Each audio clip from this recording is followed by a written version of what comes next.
So what are the strategies that you'd be adopting to address these critical areas? Okay, I think that, again, I refer you to the stakeholders meeting that I had very early, and I think that one of the strategies is that there must be collaboration and partnership. This also is a sector that will do well or not, depending on how much the private sector, is recognized, is appreciated, and how much it performs and functions.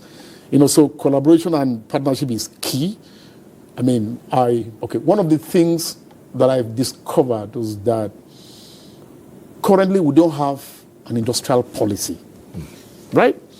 And not because efforts have not been made in the past. Efforts have been made in the past. One of the sessions I had with UNIDO talked about how much they helped, they assisted trying to get out an industrial policy. And it got to a point last minute, man, said they weren't carried along.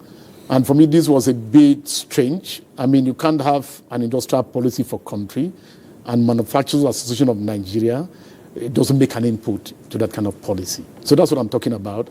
The way to go about it and tackle that is that at every step on the way, you have to know what matters. You have to know how much it matters and affects, the industry players.